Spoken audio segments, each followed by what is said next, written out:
Hello बच्चों, अब हम पढ़ने वाले हैं जो पार्ट 2 नेल्सन मंडेला चैप्टर का पार्ट 2।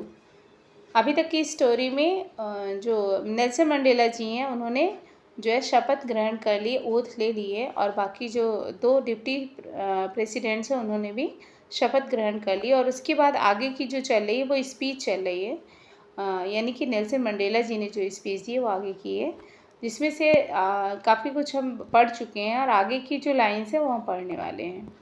तो इन लाइन्स में लिखा हुआ है, a few moments later we all lifted our eyes in awe as a spectacular array of South African jets, helicopters and troop carriers rode in perfect formation of over the Union buildings। करें कुछ ही देर बाद, कुछ ही क्षणों के बाद हम सभी ने अपनी आंखें ऊपर उठाईं, क्योंकि यूनियन बिल्डिंग के ऊपर साउथ अफ्रीकन जेट, हेलीकॉप्टर और लड़ाकू विमानों की बहुत तेज़ आवाज़ और बहुत ही शानदार नज़ारा था। आवाज़ आ रही थी, रोरिंग हो रही थी, ऐसा लग रहा था दहाड़ रहे हैं, यानी कि रोड का मतलब यहाँ पे तेज़ साउंड आ रही थी उनकी, और बहुत ही ब्यूटीफुल ऊपर जो दृश्य था आसमान में बहुत सुंदर था। It was not only a display of pinpoint precision and military force, but a demonstration of the military's loyalty to democracy।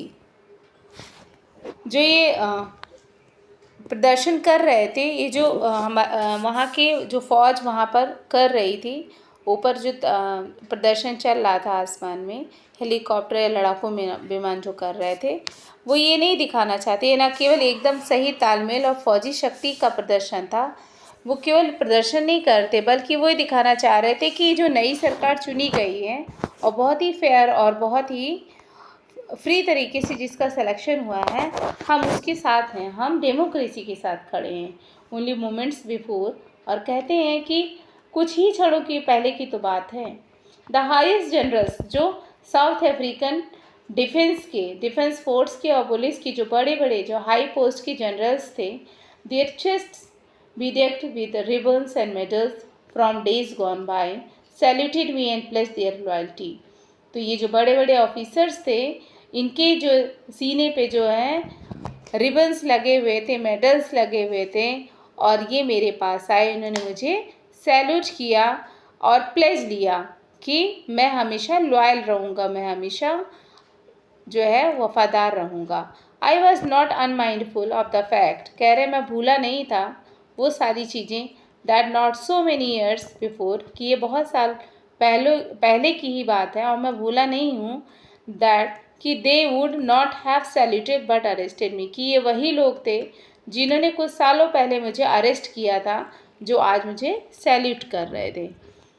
Finally chevron of Impala jets left a smoke trail of the black, red, green, blue and gold of the new South African flag।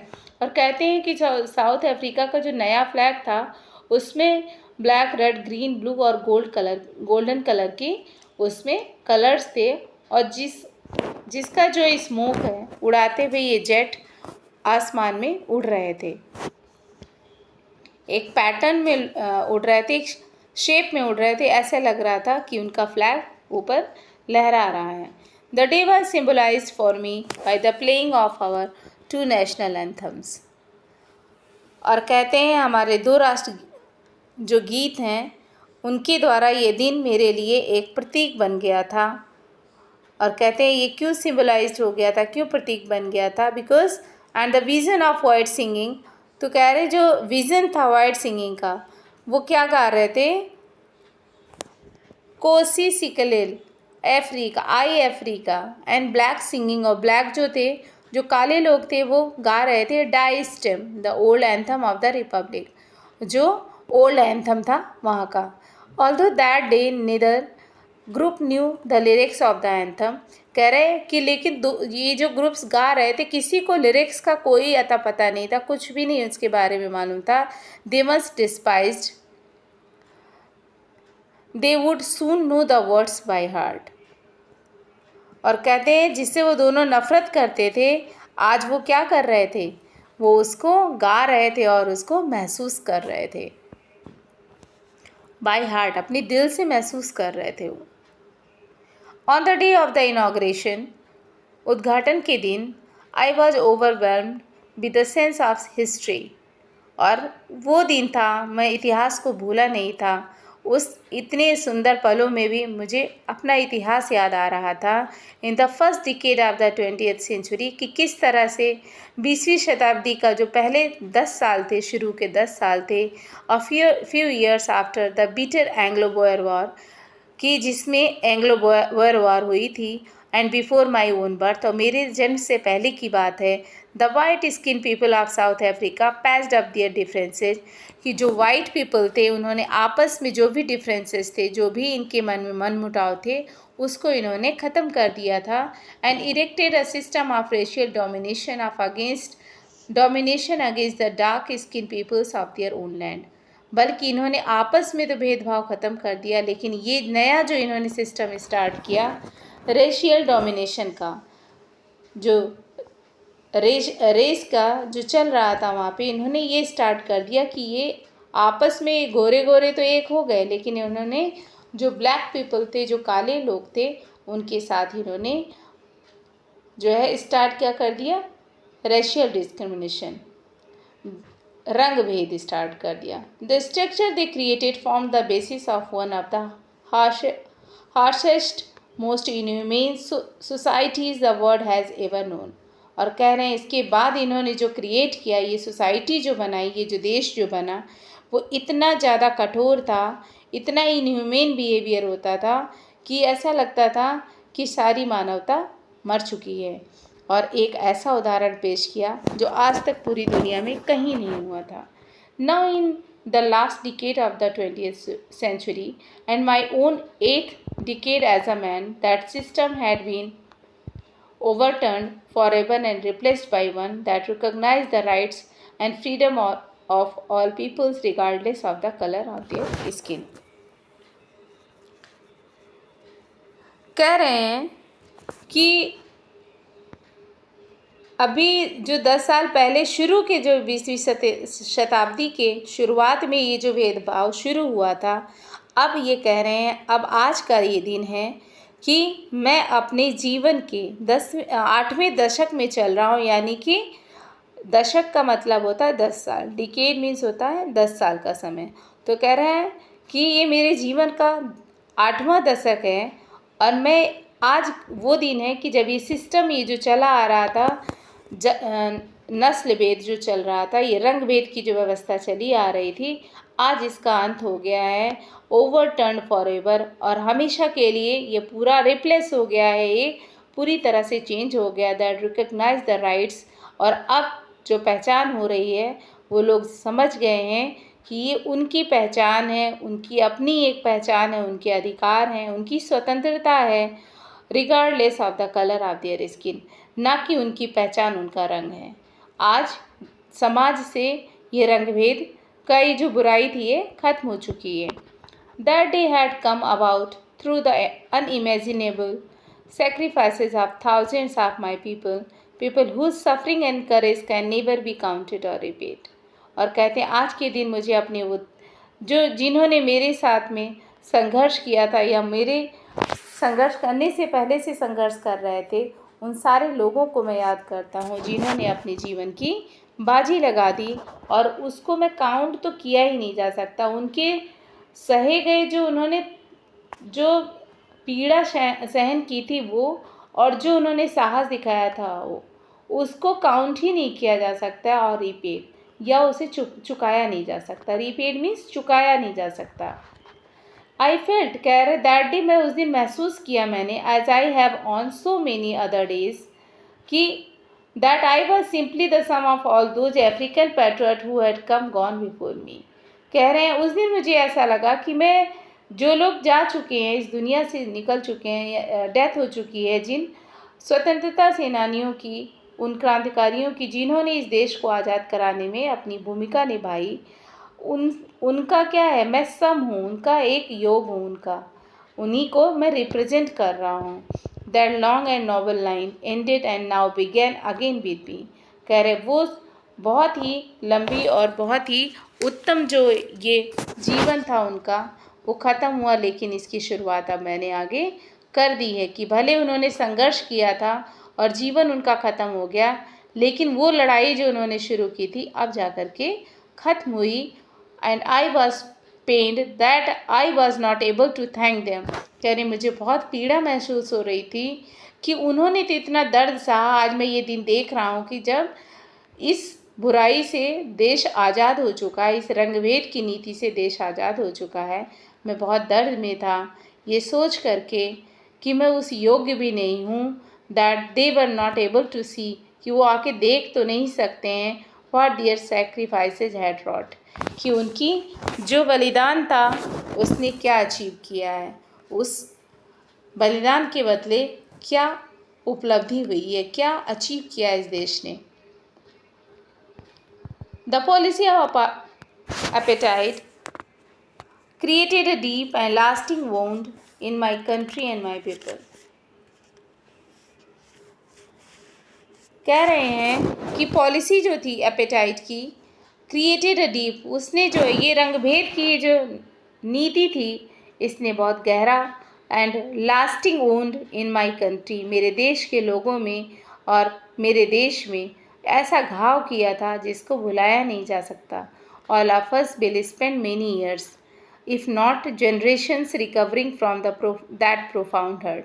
कह रहे हैं कि बरसों हमने इस दर्द को झेला, जनरेशन्स बीत गईं, कितनी जनरेशन आई और चली गईं, और उस दर्द को उन्होंने महसूस किया। अतः इतना दर्द उन्होंने महसूस किया, इतनी पीड़ा महसूस की, और वो सब दर्द महसूस करके वो चले गए। But the decades of operation and brutality had another unintended effect, that was that it produced the Oliver Tambos, the Walter Sissulus, the Chief Luthilus, the Yusuf Dadoo, the Bram Fishers, the Robert Sobuks of our time, men of such extraordinary। कह रहे हैं कि युग बीत गए, decades बीत गए, बहुत सारे दशक बीत गए, और जो ऑपरेस कर रहे थे, जो अत्याचार कर रहे थे, जिन्होंने ब्रूटलिटी, बहुत ही निर्ममता के साथ व्यवहार किया मेरे देश के लोगों के साथ, मेरे उन ब्लैक पीपल के साथ, मेरे देश के उन ब्लैक लोगों के साथ, वो कभी रिपे नहीं किया जा सकता और उस दर्द को हम भूल नहीं सकते। लेकिन ये भी नहीं भूल सकते कि ओलिवर टैम्बोस, ऑल्टर सिसुलस और ये जो बाकी नाम हैं, ये उसी दर्द, उसी संघर्ष के बीच में इन्होंने जन्म लिया था। और ऐसे मैन ऑफ सच एक्स्ट्राऑर्डिनरी करेज, और ऐसे असाधारण साहसी, विजडम, ऐसे बुद्धिमान और जनरसिटी, ऐसी उत्तम व्यवहार के लोग, that their like me never be known again, कि ऐसे लोग दोबारा कभी शायद जन्म भी ना लें, ऐसे लोग शायद कभी मिले ही ना। ऐसे लोगों ने उस संघर्ष के दिनों में जन्म लिया, यानी कि ऐसे लोग निकल करके आए उन पीड़ा को सहने के बाद, ऐसे लोग बाहर आए, उन्होंने देश के लिए लड़ना शुरू किया। Perhaps it required such depths of operation to create such heights of character। और कहते हैं कि जब किसी के साथ बहुत अत्याचार होता है ना, तब वो उसका विरोध करने के लिए जब खड़ा होता है तो इतना मजबूत इंसान खड़ा होता है कि उसके सामने कोई भी परेशानी, कोई भी मुसीबत वो टिकी नहीं रह सकती। तो बिल्कुल यहाँ भी यही हुआ कि देश के लोगों के साथ अत्याचार हो रहा था, ब्लैक पीपल के साथ अत्याचार कर रहे थे गोरे लोग, और उसके बाद ये महान लोगों ने जन्म लिया। इन महान लोग उभर कर आए और इन्होंने अपने चरित्र को इतना ऊंचा बनाया कि उन सबको अपने आगे हटा दिया। My country is rich in minerals and James in that lie beneath it's soil.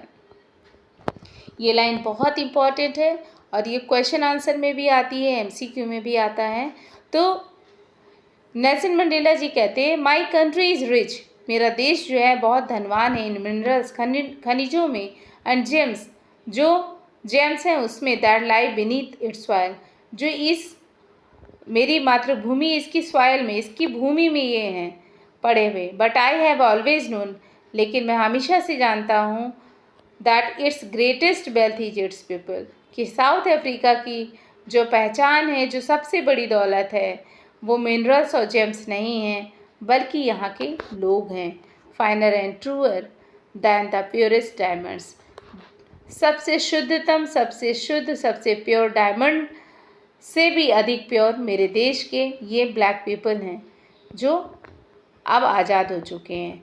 It is from these comrades in the struggle that I learn the meaning of courage. और कह रहे हैं ये कॉमरेड्स थे, यही साथी थे स्ट्रगल के दिनों के, जिन्होंने मुझे साहस सिखाया। Time and again I have seen men and women risk and give their lives for an idea। कह रहे हैं कई बार मैंने ऐसा देखा कि आदमी हो चाहे औरत इतना रिस्क ले लेते हैं, अपने जीवन को भी वो जो है अपने जीवन का बलिदान देने में भी वो विचार नहीं करते। आई हैव सीन मैन, ऐसे लोगों को मैंने देखा, stand up to attacks and torture without breaking, कि ऐसे लोगों ने अटैक उस अपने हो रहे अत्याचार के ऊपर इन्होंने विरोध किया, और जो इनको टॉर्चर किया गया, जो उसके बदले इन्हें पीड़ा दी गई, वो उसमें टूटे नहीं, डिगे नहीं, रुके नहीं। Showing a strength and resilience that defies there imagination. और कह रहे हैं कि जो स्ट्रेंथ थी उनकी, जो धैर्य की शक्ति थी, वो कल्पना से परे थी। I learn that courage was not the absence of fair.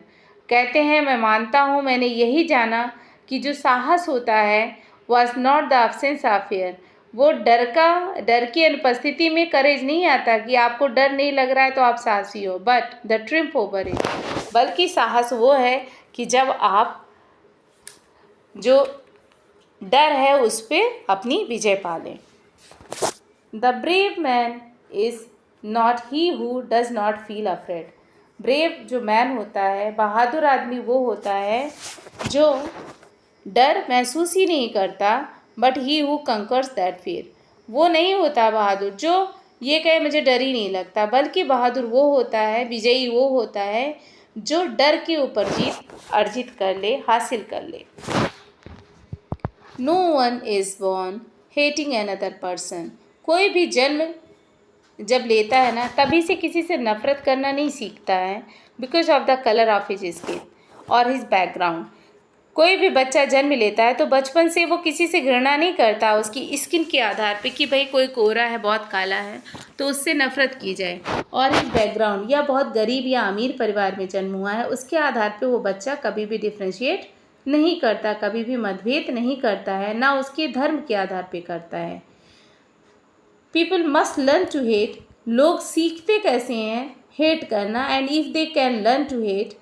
और ये कहते हैं कि अगर लोगों ने हेट करना सीखा है ना, अगर लोग ये सीख गए, छोटे से नहीं आता था और बड़े होने पे नफ़रत करना, घृणा करना सीख गए, they can be taught to love, तो उन्हें प्यार भी करना सिखाया जा सकता है। For love comes more naturally, क्योंकि प्यार तो बहुत ही नेचुरल तरीके से किसी ह्यूमन हार्ट में आ जाता है, दैन इट्स अपोजिट। घृणा नहीं आती है, लेकिन प्यार को किसी के अच्छे व्यवहार से, अच्छे तौर तरीक़ों से, अपनी सोच से उसके मन को बदला जा सकता है।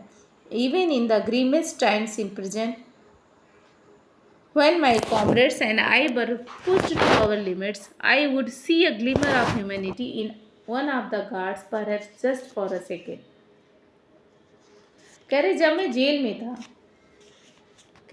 जेल में था तो वहाँ पे एक पुलिस वाला था, लिखा है ना, even in grimmest times in prison. कह रहे वो जो दिन थे मेरे प्रिजन के, जो इतने सीरियस वो डेज थे मेरे प्रिजन में रहने के, जेल में रहने के, व्हेन माई कॉमरेड्स, जब मेरे साथी and I were pushed to our limits, I would see a glimmer.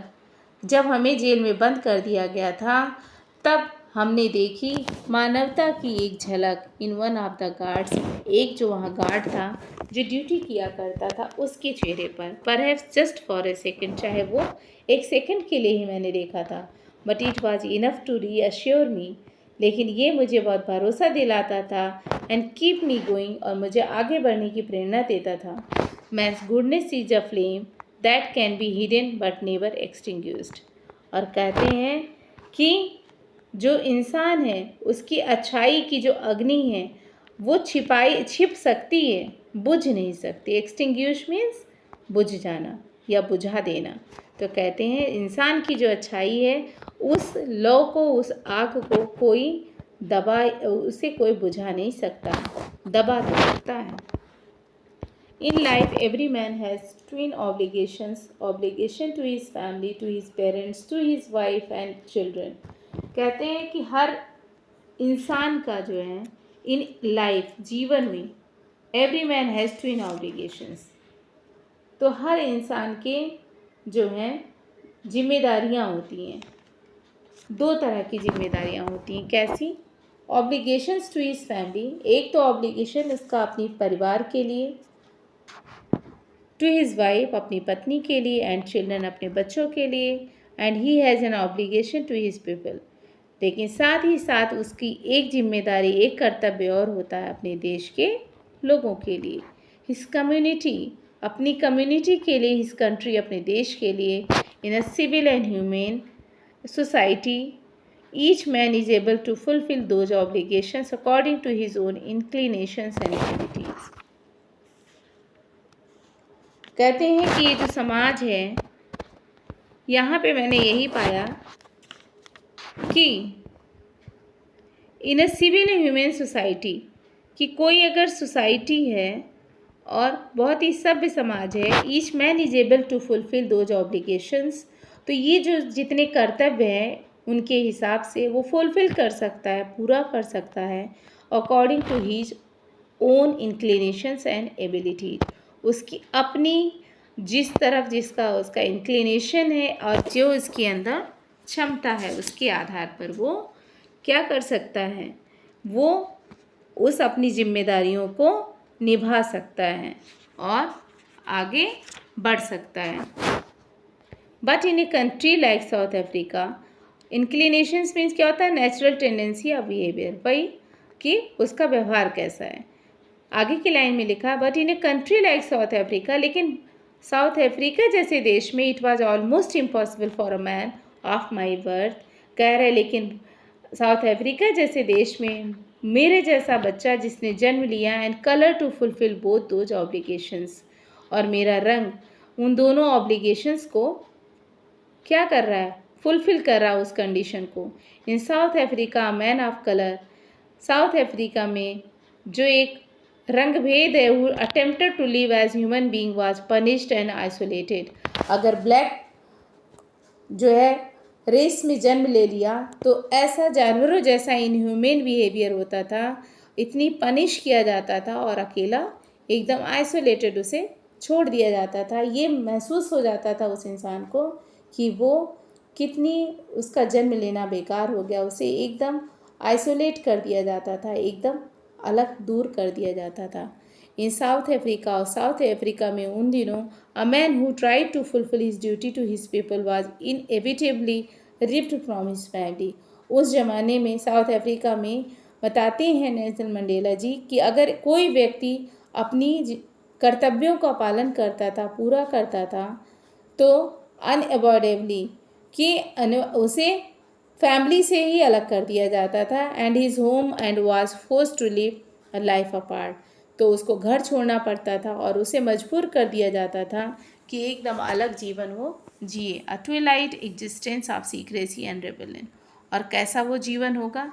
Secret होगा, रेबेलियन होगा, कैसा? विद्रोही नेचर हो जाएगा। I did not in the beginning choose to place my people above my family. कह रहे शुरू के दिनों में मैंने अपने देश के लोगों को, माई पीपल अबव माई, अपने देश के लोगों को मैंने अपने परिवार से ऊपर रखा था। But in attempting to serve my people, लेकिन जब मैं अपने देश के लोगों की सेवा के लिए निकला, आई फाउंड, तो मैंने पाया that I was prevented from fulfilling my obligations as a son. I was prevented from fulfilling my obligations as a son, a brother, a father and husband.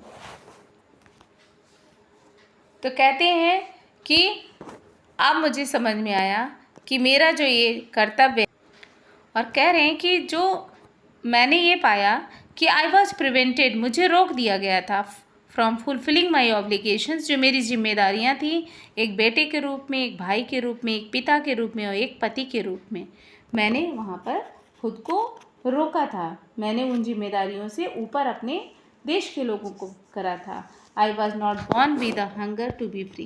कह रहे जब मैंने जन्म लिया था तो मुझे तो पता ही नहीं था आज़ादी क्या होती, तो मुझे ये जो भूख थी फ्रीडम की ये मेरी बचपन से नहीं थी, जन्म से नहीं थी। आई वॉज बॉर्न फ्री, मैं तो जब जन्म लिया तो मैं स्वतंत्र था। फ्री इन एवरी वे, हर तरह से मैं स्वतंत्र था। दैट आई कुड नो, जो मैं जान सकता था। Free to run in the fields near my mother's hut, कि मैं फ्री था अपनी माँ की जो मेरा घर था उसके आसपास खेतों में घूमने के लिए, दौड़ने के लिए। Free to swim in the clear stream, जो साफ नदी के पानी था उसमें स्विम करने के लिए, उसमें तैरने के लिए। That ran through my village, जो मेरे गांव के पास से ही बहती थी। Free to roast mealies under the stars and ride the broad backs of slow moving bulls. और कहता है कि वो जो नदी उसमें तैरने के लिए मैं आ जाता, तारों के नीचे मेरा भोजन पकाने, खाना बनाने और धीमे चलने वाले बैलों की चौड़ी पीठ पर सवारी करने के लिए मैं आज़ाद था।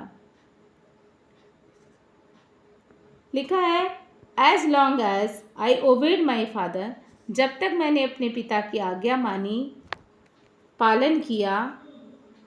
I was not I obeyed my father, abided by the customs of my tribe. I was not troubled by the laws of man or God. करे जब तक अपने पिता का मैंने आज्ञा का पालन किया, मैंने उनका कहना माना, मैं अपने कबीले के रिवाजों को मैंने माना, जो मेरी ट्राइब की जो रीति रिवाज थे उसको मैंने माना। मैं आदमी या भगवान के नियमों द्वारा परेशान नहीं था उस वक्त तक। It was only when I began to learn that my boyhood freedom was an illusion. कह रहा मैंने ये जाना कि मेरा जो बॉयहुड था, जो मेरा लड़कपन था, उसकी आज़ादी एक दिखावा थी, एक भ्रम था मेरे लिए। इल्यूजन मीन्स भ्रम था। When I discovered as a young man, तब एक नवयुवक के रूप में मुझे क्या हुआ? डिस्कवर, मुझे पता चला that my freedom had already been taken from me, कि भाई मेरी आज़ादी तो बहुत पहले ही छीन ली गई थी। That I began to hunger for it, और तब मेरी ये जो भूख थी तब ये वहाँ से शुरू हुई। जो आज़ादी के लिए जो मेरी भूख थी तब वहाँ से क्रिएट हुई। At first as a student, और कहता है शुरू में एक विद्यार्थी के रूप में, आई wanted freedom only for my self, शुरू में तो मैं केवल अपने लिए आज़ादी चाहता था, एक स्टूडेंट के रूप में। The transitory freedoms of being able to stay out at night, रात को बाहर रहने की जो आज़ादी थी वो। A young man in Johannesburg, at first as a student I wanted freedom only for my self, कहता है कि जो शुरू में तो मैंने किसके लिए आज़ादी? अपने लिए सोचा। Transitory freedom of being able to stay out at night, की मैं रात में भी बाहर जाने के लिए स्वतंत्र हूँ। रीड व्हाट आई प्लीज, मैं वो पढ़ूँ जो मुझे अच्छा लगता है। And go where I choose, और मैं जाऊँ जहाँ मुझे जाना अच्छा लगता है। मैं ये स्वतंत्रता चाहता था। जैसे आजकल जो बच्चे हैं, जो टीनेजर्स हैं, वो चाहते हैं कि कोई उनके ऊपर रोक टोक ना हो, वो जहाँ मन चाहे वहाँ जाएँ, अपने दोस्तों के साथ मिले, घूमें फिरें, जो उनके मन में आए वो करें। आज बच्चे जो आज़ादी चाहते हैं उस वक्त कह रहे हैं कि ऐसी ही आज़ादी मुझे भी पसंद थी और उसी आज़ादी को मैं जानता था। Later as a young man in Johannesburg, और कह रहे उसके बाद में एक यंग मैन के रूप में जोहान्सबर्ग में, आई ईयर्न, मैं तरस रहा था for the basic and honourable freedoms of achieving my potential, और कह रहे मैं तरस रहा था अपने अंदर की शक्ति को प्राप्त करने के लिए। यर्निंग माई की of marrying and having a family, कह रहे फ्रीडम में चाहता था। अचीविंग माई पोटेंशियल, कि मैं अपने अंदर, बाद में जोहान्सबर्ग में कह रहे कि जब मैं बड़ा हो गया, मैं अपने अंदर की शक्ति को प्राप्त करने के लिए, अपनी स्वयं की अर्निंग करने के लिए, यानी कि अपनी कमाई करने के लिए, विवाह करने के लिए, मैरिंग मीन्स मैरिज करने के लिए, एंड हैविंग अ फैमिली, और एक परिवार रखने के लिए, the freedom not to be obstructed in your law life, मैं सम्मानजनक आज़ादी के लिए तड़पता था। वह आज़ादी जो नियमानुसार जीवन में कभी भी बाधा ना बने, ऐसी आज़ादी में चाहता था कि मुझे कुछ भी जो करना चाहता था मैं नॉर्मल जो लोग करते हैं अपने जीवन में जो जैसा चाहते, मैं वैसी ही आज़ादी चाहता था और कुछ मेरा सपना नहीं था। उस वक्त तक मुझे इसी तरह की आज़ादी चाहिए थी।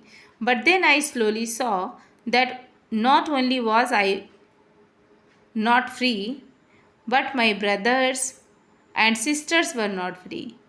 कहते हैं कि लेकिन धीरे धीरे मेरी समझ में आया कि केवल मैं ही आज़ाद नहीं हूँ, केवल मैं ही इस कब्ज़े में नहीं हूँ, गुलाम नहीं हूँ, but my brothers and sister were not free.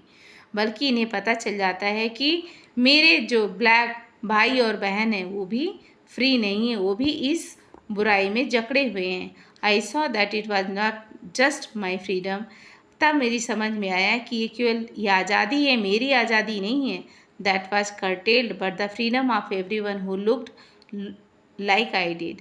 कह रहे तब मुझे समझ में आया ये जो आज़ादी है केवल मुझे अपने लिए नहीं चाहिए, मुझे सबके लिए चाहिए जो इस बुराई में फंसे हुए हैं। That is when I join the African national Congress. और कह रहे तब जा कर के मैंने अफ्रीकन नेशनल कांग्रेस को ज्वाइन किया। And that is when the hunger for my own freedom became the greater hunger for the freedom. और कह रहे हैं उस वक्त जो मेरे अंदर भूख लगी, स्वतंत्रता पाने की जो भूख लगी, वो बिकेम द ग्रेटर हंगर, वो सबसे बड़ी भूख बन गई आज़ादी के लिए।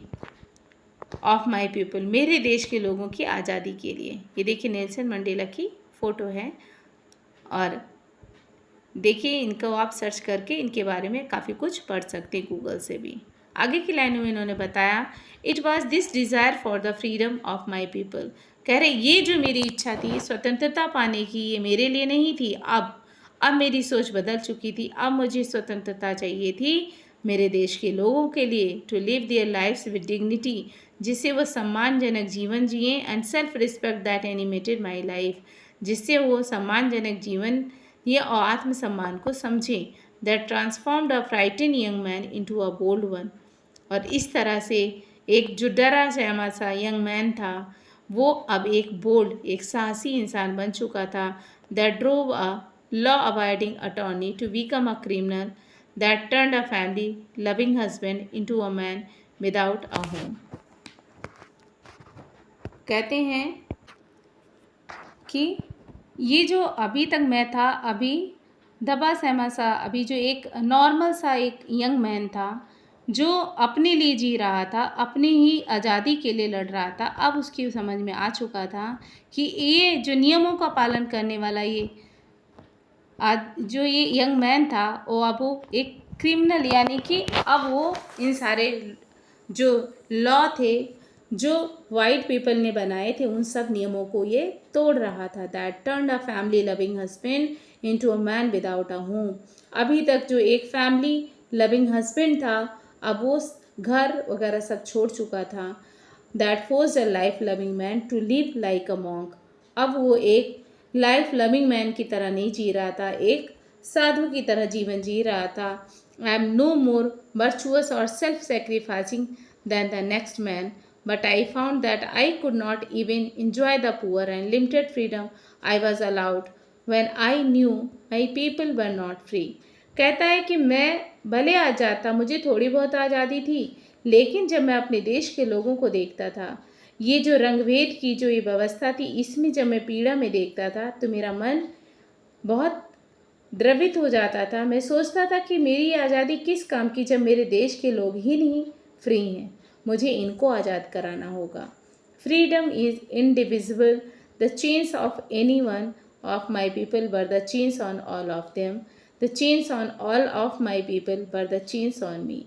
कह रहे हैं कि ये जो जंजीरें जकड़ी हुई थी, ये जो जंजीरें जकड़ी हुई थी जिसमें लोग फंसे हुए थे, है ना, वो मेरे लोगों में से एक के ऊपर पड़ी जंजीर नहीं थी। वो जंजीरें ऐसा लगता था जैसे हम सभी के लिए हैं।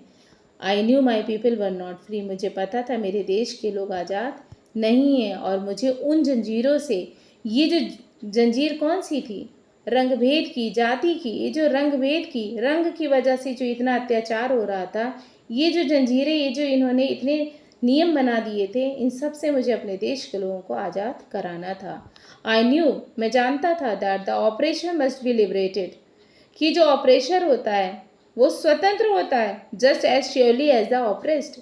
नहीं, ये कहते हैं कि नहीं, अगर ऑपरेशर का मतलब जो अत्याचार करने वाला है, must be liberated just as surely as the oppressed, वो भी उसका ही हिस्सा बन जाता है, वो भी उतना ही पीड़ा में रहता है जितना जिसके ऊपर अत्याचार हो रहा होता है वो पीड़ा में रहता है।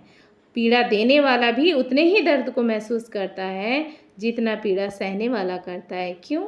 अ man who takes away another man's freedom is a prisoner of hatred, क्योंकि जो दूसरों की आज़ादी छीन लेता है, एक इंसान जो दूसरे की आज़ादी छीन लेता है, दूसरे को वो आज़ादी छीनता है, लेकिन ये खुद भी आज़ाद नहीं होता है, क्योंकि किसकी गिरफ्त में रहता है? हैट्रेड, घृणा की गिरफ्त में होता है। ये भी कैदी बना होता है, किसका? घृणा का कैदी होता है।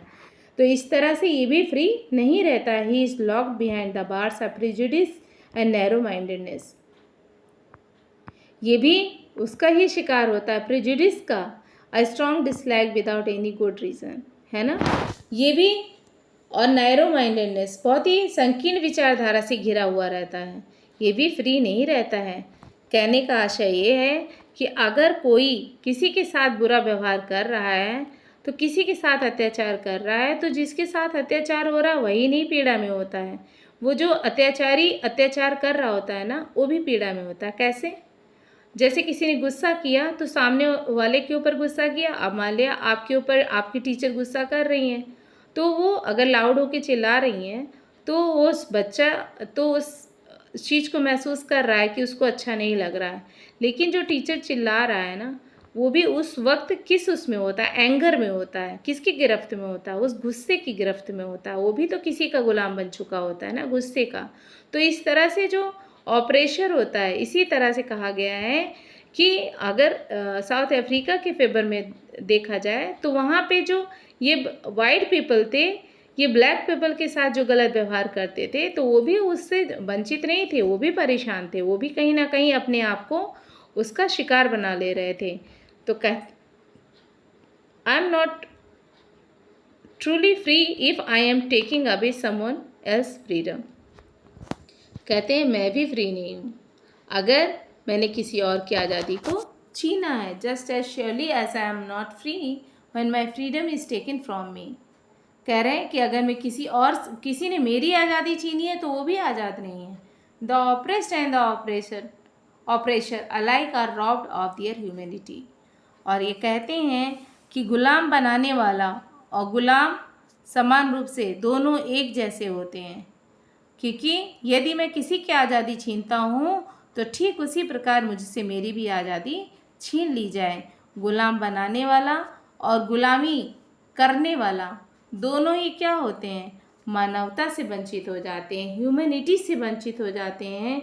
जो एक इंसानियत होती है वो दोनों ही उससे बचे रह जाते हैं, दोनों ही उससे वंचित रहते हैं।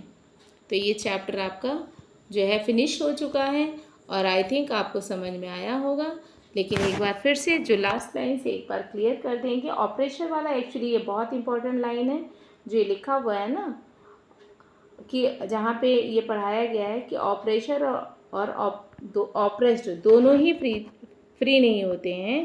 तो ये लाइन बहुत इंपॉर्टेंट है, एग्ज़ाम में भी आती है। और कैसे समझेंगे कि जैसे बेटा अगर समझाया जाता है कि अगर मैंने इससे पहले भी इसी लाइन में बताया है कि अगर मैं आपकी आज़ादी छीन रही हूँ ना, तो कहीं ना कहीं मेरी भी आज़ादी छीन जाएगी। क्यों? क्योंकि मैं अच्छा बन के थोड़े रहूँगी। अगर हम किसी के साथ बुरा गंदा बिहेवियर कर रहे हैं तो वो गंदे विचार तो मेरे ही अंदर से जा रहे हैं ना, तो उसका हिस्सा तो हम भी बन गए। तो ऐसे ही है कि उन लोगों ने गोरे लोगों ने कालों के साथ तो घृणा का व्यवहार किया, तो उनके साथ तो अमानवीय व्यवहार किया, उनके साथ इंसानियत जैसा व्यवहार नहीं किया, तो खुद भी उसी गिरफ्त में थे, उनके अंदर की भी इंसानियत ख़त्म हो चुकी थी। तो आई थिंक आपकी समझ में आया होगा कि अगर हम किसी के साथ बुरा करते हैं तो हम भी उस बुराई का हिस्सा बन जाते हैं और हम उसी अच्छी चीज़ों से, अच्छी जो मानवता की क्वालिटीज है उनसे वंचित रह जाते हैं। और इस तरह से ये जो चैप्टर है ये फिनिश होता है और ये नेल्सन मंडेला जी ने पूरा अपना अनुभव बताया है कि कितना अत्याचार उन लोगों ने सहा ब्लैक लोगों ने, और 300 सालों तक, मतलब कम समय भी नहीं था, जो काले लोग थे वो 300 सालों से अत्याचार सह रहे थे और इतना गंदा बिहेव उनके साथ होता था, एकदम जानवरों जैसा व्यवहार उनके साथ किया जाता था।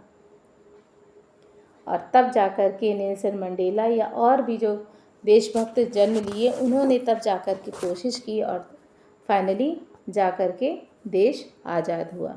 सो thank you for watching this video. सो अच्छा लगे तो लाइक कीजिएगा, और भी अच्छा लगे तो सब्सक्राइब कर दीजिएगा, और लगे कि किसी और की हेल्प हो सकती है इससे तो शेयर कर दीजिएगा। सो thank you so much, thank you very much.